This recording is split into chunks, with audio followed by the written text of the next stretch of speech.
मनोज जरांगे नेमकं काय बोलणार हे पाहणं महत्त्वाचं ठरणार आहे। आता थोड्या वेळापूर्वी छगन भुजबळ यांनी उपरोधिकपणे मनोज जरांगे पाटलांना सुनावलेलं आहे, त्यांच्यावर टीका केलेली आहे आणि त्याचबरोबर छगन भुजबळांनी सरकारला सुद्धा टोला लगावलेला आहे आणि त्यावर आता मनोज जरांगे काय बोलणार याकडे सर्वांचं लक्ष लागलेलं आहे।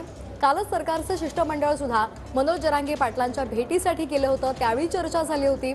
मात्र त्यानंतर सुद्धा आपण 24 तारखेच्या अल्टिमेटमवर ठाम आहोत असं जरांगेंनी सांगितलेलं होतं।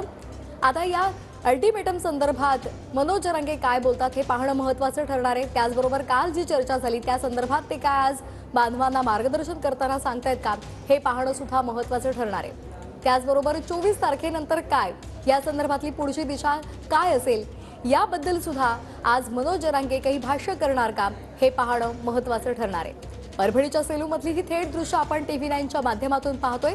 मनोज जरांगेंची भव्य सभा आयोजित करण्यात आलेली आहे, त्यांचं स्वागत करण्यात आलेलं आहे आणि आता ते थोड्याच वेळात बोलायला सुरुवात करतील। यावेळी ते समाज बांधवांना, मराठा बांधवांना काय मार्गदर्शन करतात हे पाहणं महत्त्वाचं ठरणार आहे।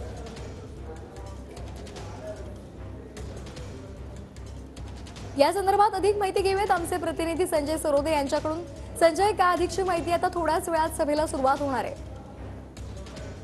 शकते की या ठिकाणी मोठ्या प्रमाणात मराठा समाज या सेलूच्या शहरामध्ये एकवटला आहे। परभणी जिल्ह्यातील सेलू हे तालुक्याच्या ठिकाणी या ठिकाणी जरांगे पाटील यांची सभा होत आहे। सभेच्या माध्यमातून जरांगे पाटील मराठा समाजातील नागरिकांचा संवाद साधणार आहेत। संवादाच्या माध्यमातून मराठा आरक्षण संदर्भात ते आपली भूमिका मांडतील। परंतु काल जरांगे पाटील यांना शिष्टमंडळ भेटून गेल्यानंतर सोयरे या शब्दावर कालची सर्व चर्चा अटकली आहे आणि यापुढे जरांगे पाटील काय निर्णय घेतात याच्याकडे आपल्याला बघावं लागेल। जरांगे पाटील यांची बीडमध्ये एक मोठी सभा होणार आहे। या सभेला इशारा सभा नाव देण्यात आलंय आणि या सभेतून जरांगे पाटील सरकारला काय इशारा देतात हेही बघण्याचं गरजेचं आहे। परंतु जरांगे पाटलांचा धन्यवाद जो सभांचा आहे राज्यभर सुरू आहे, या ठिकाणी हजारोंच्या संख्येने मराठा समाज नगरीमध्ये एकवटला आहे आणि जरांगे पाटलांच्या भाषणात अगदी नक्कीच धन्यवाद आपण दिलेल्या माहितीसाठी।